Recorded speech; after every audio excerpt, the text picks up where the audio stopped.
Hello and welcome to Interpreting India.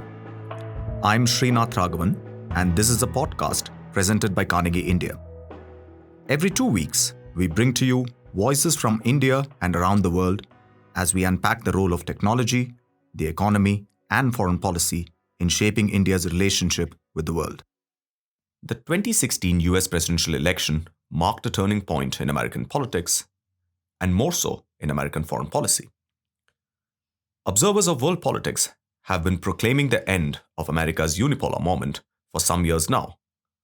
But the Trump administration's foreign policy has seriously called into question America's role as a systemic great power. The announcement of the troop withdrawal from a volatile Syria, America's bellicose rhetoric with countries that are long considered its allies, Washington's exit from major international agreements, ranging from the one on climate change to the Joint Comprehensive Plan of Action with Iran, all of these have raised concerns about the nature of American diplomacy in today's world. What purpose does diplomacy serve?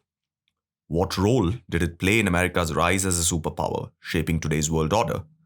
And what place does it have in Trump's America? To discuss these issues and more, we have with us Ambassador William J. Burns, President of the Carnegie Endowment for International Peace. Ambassador Burns retired from the US Foreign Service in 2014 after a 33-year diplomatic career. He holds the highest rank in the Foreign Service, Career Ambassador, and is only the second serving career diplomat in history to become Deputy Secretary of State. Bill's latest book, The Back Channel, is a memoir of American diplomacy, tracing his time in the Foreign Service from the years leading up to the end of the Cold War, America's relations with Russia, its policies in the Middle East, the nuclear talks with Iran, and of course, the US-India nuclear deal. Bill, welcome to Interpreting India. It's great to be with you, Srinath, and great to be back in India. You began your diplomatic career in 1983. Now, that was a long time ago, but it was also a time of great flux in world politics. Very different from what it is now, but still kind of a very important time at which to start off your career.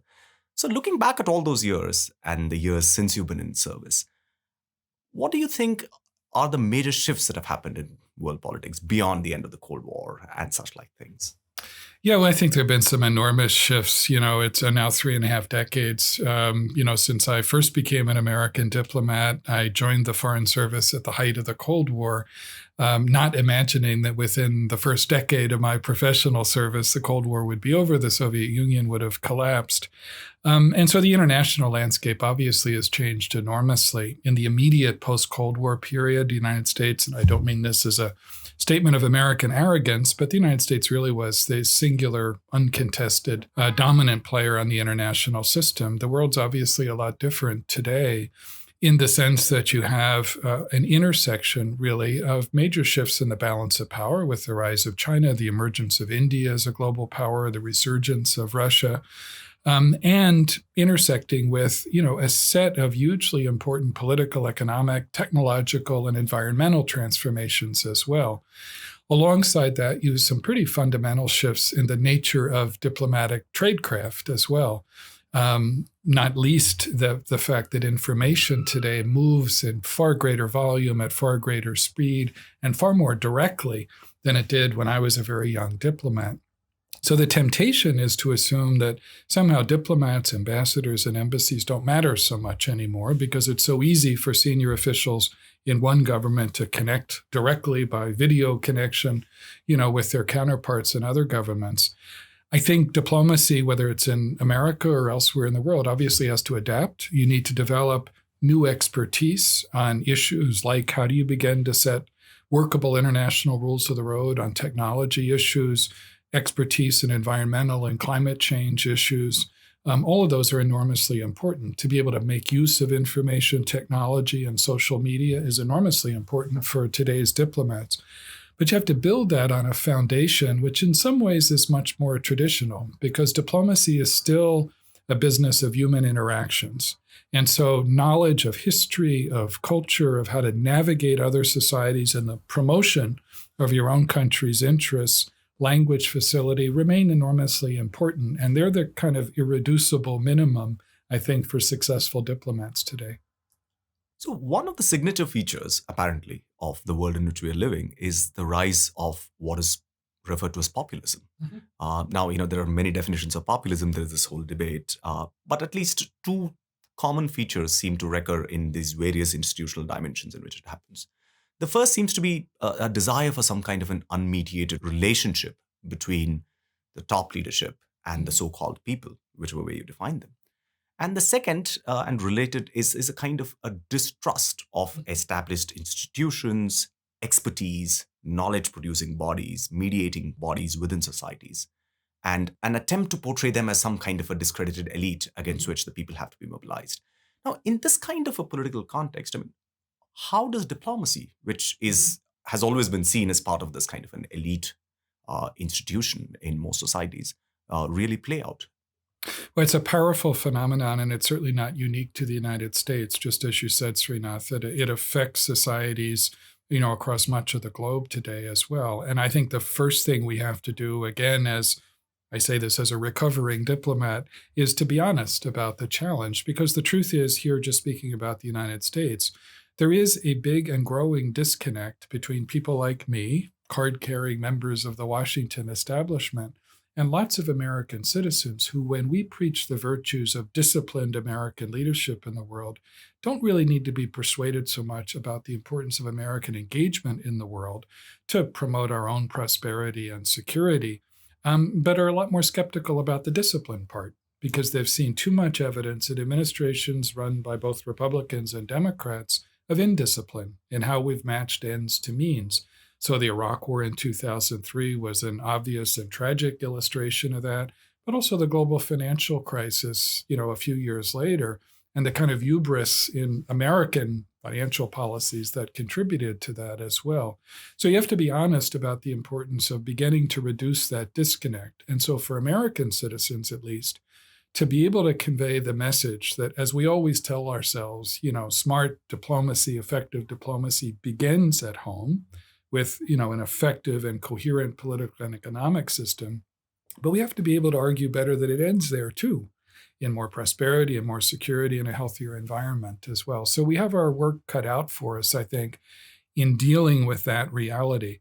I do, however, and this won't surprise you, again, having spent so many years as a diplomat, I think there's a hugely important role for professional diplomacy, for expertise in general, if we're a little bit humble about that disconnect that I mentioned before.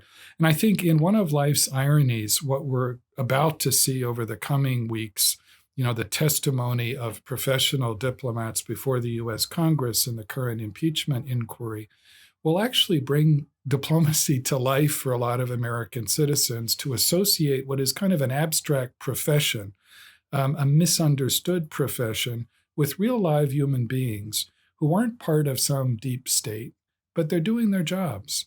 They're upholding their oaths not to a particular person, but to the U.S. Constitution. And they're telling the truth to the Congress when they're asked to do it, and they're doing it with their heads held high. So my hope, actually, as difficult as this period is for the United States, that it's going to help to animate and illustrate in real live human terms, the value and the significance, not just of diplomatic service, but of public service more generally in my own country at a time when it's far too often belittled and degraded. You've had the opportunity to work with so many different administrations. You've been at such pivotal moments in the United States' geopolitics. Does the current moment strike you as somewhat different from everything that has gone past? We know that under President Donald Trump, the United States seems to have a somewhat different view of what its role as a global leader really should be. Whether the United States should bear those kinds of burdens is a question that President Trump seems to ask and asks for others to share some of the tab. But do you really think that the United States is now in a very different position as far as world politics is concerned? And perhaps this moment is reflective of that, not just domestically in terms of what's happening, but what its consequences will be on the international stage as well? Yeah, I began my book, The Back Channel, with a scene taken from, my experience in working in the first Bush administration, President George H.W. Bush, and I worked directly for Secretary Baker in that era. And, that was for me as I look back over my checkered career. I served 5 presidents and 10 secretaries of state who somehow survived, my professional experience. But that was in many ways the high point because it was an intersection of a set of truly transformational international developments with a group of American statesmen in President Bush Sr., in Jim Baker, the Secretary of State, Brent Scowcroft, then the National Security Advisor, who worked remarkably well together and who understood that this moment of American predominance in the international system wasn't going to last forever, and employed a sense of enlightened self-interest. In other words, the notion that, of course, any government is going to put its own interests first, but that American interests in that era, in any era, are best promoted when you make common cause with lots of other players who share broadly the same interests. What I worry about today, at another kind of plastic moment, 30 years later, plastic in the sense of so much transformation on the international landscape, a moment when the United States is no longer the singular dominant player, but I would argue still has a better hand to play than any of our major rivals if we play it well.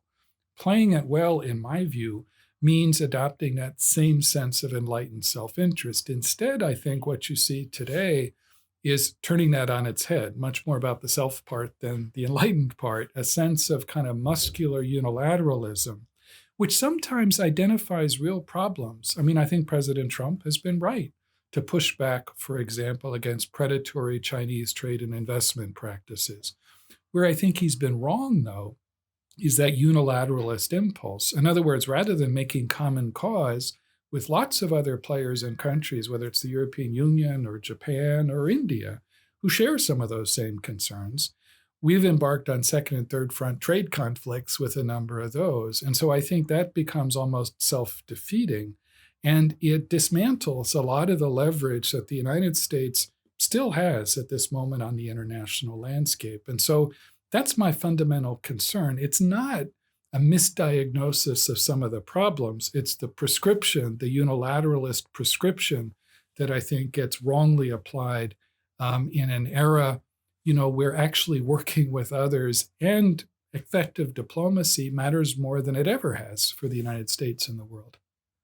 So, would you agree then that the United States' current set of issues that they're facing with China, particularly on trade, technology, is a broader symptom of how to cope with the rise of China and previous attempts, such as trying to integrate China into the international system, have perhaps had some negative downside consequences which were not foreseen at the point of time? I mean, I think it's a fair criticism, Srinath, of us as Americans and people like me who served in U.S. government over the last 30 or 35 years, that there was a kind of lazy fatalism sometimes on the benefits of engagement with China.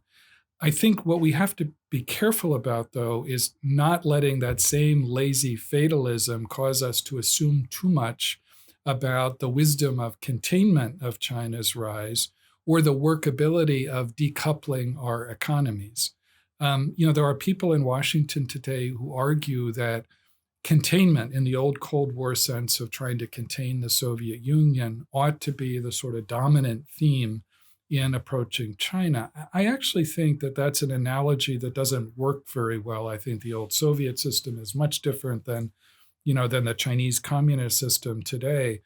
I do, however, think that the theme that seems to me anyway to be most effective is not so much containing China's rise as shaping the environment into which it rises. Because there we, again, looking parochially at the United States, have a lot of assets to bring to bear. We have partnerships with big, important, emerging global powers like India. We have formal alliances with Japan and South Korea.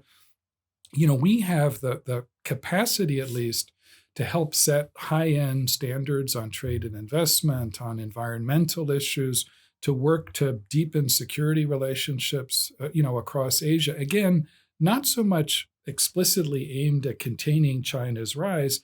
It's shaping an environment in which lots of countries like the United States and India share an interest in ensuring that China's rise doesn't come at the expense of our security or our prosperity. And so, I'm actually an optimist about how we could employ, all of those sources of leverage over the coming decades, because I am convinced that, nothing is going to matter more to the future of international order than how well or how poorly the United States and China manage, what is oftentimes going to be a very competitive relationship and sometimes an adversarial relationship as well. Yeah, we'll come back to US-India relationship in just a little while. You talked about the resurgence of Russia. At the time when you were serving in the George H.W. administration, was this something that you ever thought would be a problem that you would confront once again, a resurgent Russia as a major Eurasian power, which is capable of challenging the United States and its allies, at least in somewhat localized theaters?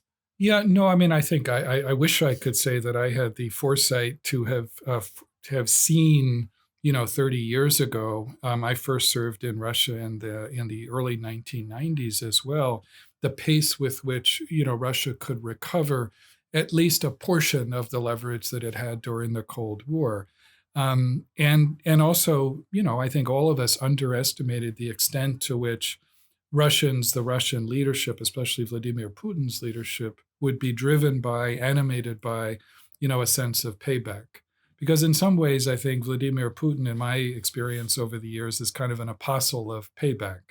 The sense that Russia, at its moment of historical weakness in the 1990s, was taken advantage of by the West, by the United States. I'm not arguing the legitimacy of that argument, that perception, but it's felt, across much of the Russian political elite and across much of Russian citizenry as well. And it has been a lot of what's driven Vladimir Putin over now almost 20 years as Russia's leader. I vividly remember my first meeting with Putin as the newly arrived U.S. ambassador in Moscow in August of 2005. This first meeting took place in the Kremlin, which, as many of your listeners know, is built on a scale that's meant to intimidate visitors, especially newly arrived American ambassadors. So you go into the Kremlin, you walk through down long corridors, through these huge ornate halls. You come up at the end of one big ornate hall, and there are these 2-story bronze doors. You're kept waiting there for a few minutes just to let all this sink in. Then the door opens a crack. Out comes President Vladimir Putin, who, despite his bare-chested persona, is not that intimidating in the flesh, but he carries himself with great self-assurance. So he comes walking through the door. Before I got a word out of my mouth, he says in Russian, "You Americans need to listen more. You can't have everything your own way anymore. We can have effective relations, but not just on your terms." In my experience with Putin, that was vintage Vladimir Putin. It was not subtle. It was almost defiantly charmless, but the message was very clear. This is a different Russia. Putin at that point was surfing on $120 a barrel oil. And it was a Russia that was going to push back when it felt its interests were at risk, or it saw opportunities as well. And I think we, as American officials, were a little bit slow to understand that phenomenon. And do you think the Trump administration has done a reasonably good job of keeping allies on board in dealing with Russia? No, I mean, I think one of the concerns I have is that, you look at the transatlantic relationship today, an enormously important relationship between the United States and Europe.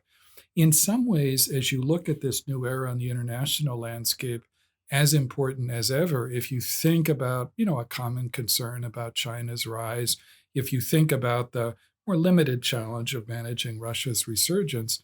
And yet, I really worry that, because of President Trump's attitude toward the NATO alliance, towards the significance of alliances in general, that, we're corroding, that asset, the transatlantic relationship. And of course, Europeans are, themselves doing a lot of damage to that too. I was in London about a month ago, and I have to say it's the one capital today that makes Washington look like a fine-tuned machine because, people are wrestling there with some really complicated issues over Brexit as well. But you see, some of our closest European allies, not just in the United Kingdom, but in Germany and France, who are in a way turned in on themselves and preoccupied with some of the same problems that you were describing before, of populism and fragmentation.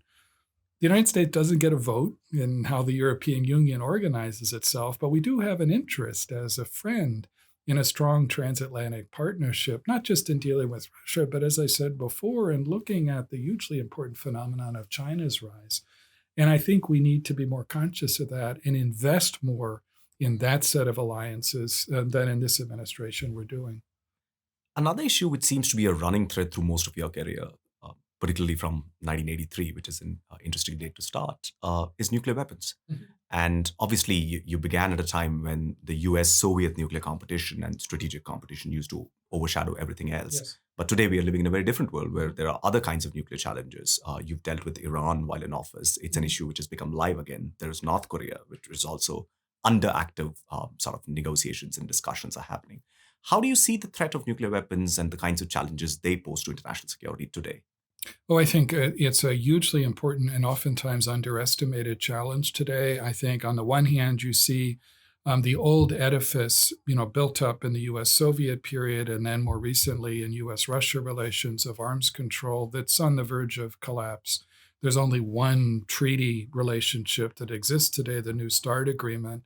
That's due to expire in about a year's time. There's no effort underway today to negotiate an extension of that agreement. So that's one set of challenges. And that matters because, for the United States and Russia, that despite all the other disparities in our relative influence and weight and power in the world, are still the world's two remaining nuclear superpowers. The example we set to the rest of the world on nonproliferation issues really matters. And so we'll be doing a disservice to that example if we don't try to extend the New START agreement. Then there's a range of nonproliferation challenges. I spent a lot of time working on the Iranian nuclear negotiations, and throughout all of 2013, I led the secret talks with the Iranians that helped, produce eventually the comprehensive nuclear agreement between not just the United States, but a group of powers in the international community and Iran. I would be the first to admit that it wasn't a perfect agreement, but in my experience, perfect is rarely on the menu in diplomacy. It was, I'm convinced today, as I was convinced then, the best of the available alternatives, short of the use of force. In the Middle East has seen far too much use of force to prevent Iran from developing a nuclear weapon. I think it was a foolish mistake for the Trump administration to unilaterally withdraw from that agreement a little more than a year ago. And then to employ a policy of so-called maximum pressure against Iran. The problem, though, is that maximum pressure, while it can do and has done enormous damage to the Iranian economy, if it's not tethered to realistic aims, becomes a dead end. Or worse, it begins to breed collisions of one kind or another because the Iranians get a vote in this too. And, while they see their economy being damaged, they're demonstrating that they can also impose costs as well, whether it's a tax on Saudi oil facilities or in other ways as well. So, I think what the Trump administration has done is embarked on a version of coercive diplomacy, which is all about coercion and not at all about diplomacy. And that creates real problems. It also, I think, in many ways sort of erodes the whole concept of a serious approach to nonproliferation policy. It makes it harder to work with other governments. I think it actually undermines the efficacy of economic sanctions as an instrument of American policy, looking at this narrowly, because what we're doing by unilaterally reimposing sanctions over the objections of not just our European allies or partners in the agreement, but over Russia, China, and India, which has paid an economic price for this as well, we're going to erode the efficacy of sanctions over the long term as an instrument of American policy. Now, we haven't always employed that instrument effectively in the past, but by abusing it and overusing it, we're going to wake up, not tomorrow, not next year, but 4 or 5 years from now and find that other governments are trying to reduce their vulnerability to the U.S. financial system. You had even the foreign minister of Germany a year ago stand up publicly and say, all of us need to reduce our vulnerability to the U.S. financial system. So I just think it's a very short-sighted policy. And I think it's a good thing. You mentioned North Korea, that President Trump is engaged directly with Kim Jong-un, the leader of North Korea. But I think we're kidding ourselves if we think that in the foreseeable future, that North Korean leadership is interested in fully denuclearizing, because I think Kim Jong-un has concluded that his nuclear arsenal today is too central to his security, his survival, his stature. So the practical question is, what can you do even if you preserve, as we should, full denuclearization as an aspirational goal, what can you do in the meantime to reduce the risks and reduce the dangers? And if you set aside the irony of what I'm about to say, given the Trump administration's view of the Iranian nuclear agreement, you might actually take a page out of that experience when we first did an interim agreement with Iran, reduced and rolled back their nuclear program, imposed very tight verification and monitoring procedures, all in return for very modest sanctions relief. We preserved the bulk of our leverage for the later comprehensive talks. So I don't think that's very likely, but it just seems to me that of the available alternatives, that's the kind of approach on nonproliferation that, might make some modest progress. And nuclear issues were also very central to your own engagement with India in the mid-2000s when you were at the center of the discussions over the US-India civilian nuclear agreement. Could you tell us a little bit about what that moment was like? Because it was so transformative for the relationship as a whole. It was, and I played a very active part in the culmination of the negotiations over the civil nuclear agreement, especially in 2008. Much of the gray hair that I have today comes from negotiating with Indian partners and friends who are formidable diplomats and tough negotiators. But I thought then, and I think today, that President George W. Bush made the right long-term strategic bet. This was not an easy choice either for the American or the Indian leaderships to make. It involved compromises on both sides. But I think it was a bet not only on, India as a responsible nuclear power, which is a fair bet, but also on India's emergence as a significant global player over time. And so, there have been disappointments in the decades since then in terms of the implementation of the agreement, disappointments on the part of, the United States with very slow progress. It's kind of like an Indian epic tale, long, tortuous journeys to, seeing economic benefits from the nuclear deal. And those are really important. But I think at its heart, it was a strategic bet. A recognition that for the first time in the history of U.S.-India relations, we both have a significant stake in each other's success. And that marked a really important moment, I think, for both of us. And in many ways, the civil nuclear agreement embodied, that sense of optimism. Now, that doesn't mean, and I think we run the risk of the sort of tyranny of inflated expectations, the expectation that every 2 or 3 years you're going to have another grand breakthrough like the civil nuclear agreement. Diplomacy, in my experience, relations between major powers doesn't work that way. They're rare moments when you have those kind of breakthroughs. But, what it does mean is that you got to work very hard at the day in, day out management of a very important partnership, recognizing there are going to be irritants, there are going to be differences, but over the long term, you share a broad strategic vision as two democratic countries, as two countries which share a whole range of geopolitical and economic interests over time. But you also have to recognize that managing and making progress in big, important relationships is a little bit like riding a bicycle. If you're not pedaling forward, you tend to fall over. And so that's why I think ours is a relationship, a partnership that requires, a lot of very high level attention and steady day in, day out work. And the larger geopolitical context that you painted up front about the rise of China and what it means for Asia, for the United States as a whole, do you think that provides certain opportunities for India to position itself both economically, geopolitically, and craft a relationship with the United States which could perhaps be more forward-looking instead of, as you're saying, wallowing in this bit of a nostalgia about saying, oh, where is the next big thing? I do. I think, again, taking a step back and looking at this objectively, I think there are some important convergences of interest. Start with economic opportunities. The reality is, no matter who gets elected in the United States in 2020, U.S.-China economic competition is going to be with us for a long time to come. Now, we can manage that well, we can manage it poorly. I don't think trade conflicts are necessarily bilateral trade conflicts are the best way to manage it, but that's going to be a reality. That objectively creates opportunities for India in the sense that you're already seeing some businesses, U.S. businesses that were looking to invest in China that are relocating production facilities. You're not going to be able to relocate all of them to Vietnam or Malaysia, as important as those economies are. So that creates opportunities for an India, that's making its own reform choices and creating attractive opportunities over time as well. You look at it in terms of the environment. the challenge of climate change, which is very real for all of us.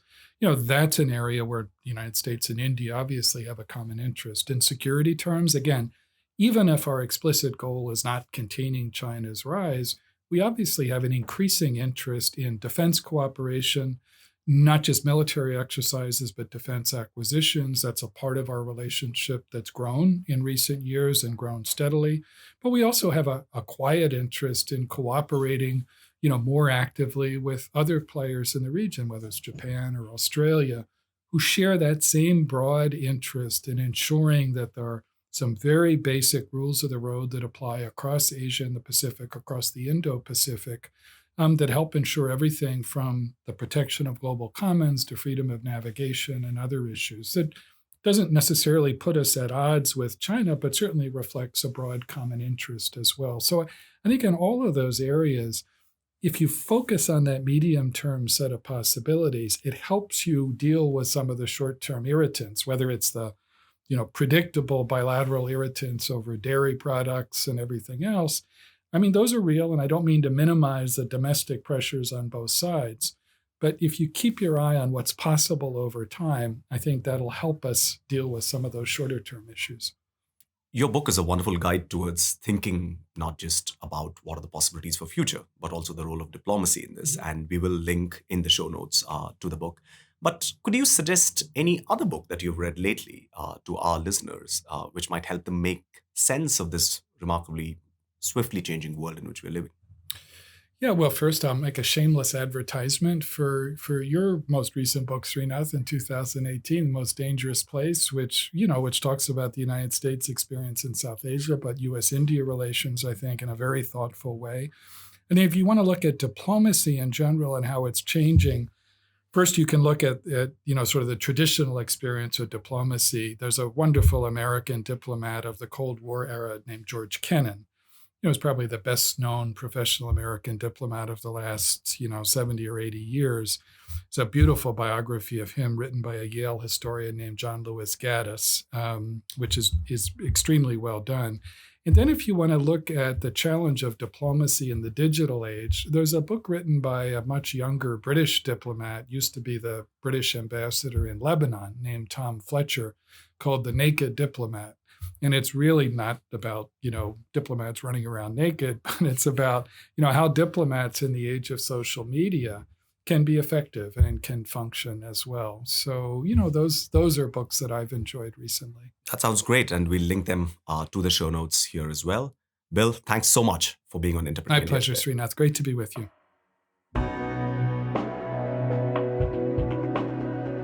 Thank you for listening to this episode of Interpreting India, a podcast presented every 2 weeks by Carnegie India. I'm Srinath Raghavan. For more information about the podcast and the production team, you can follow us on social media and visit our webpage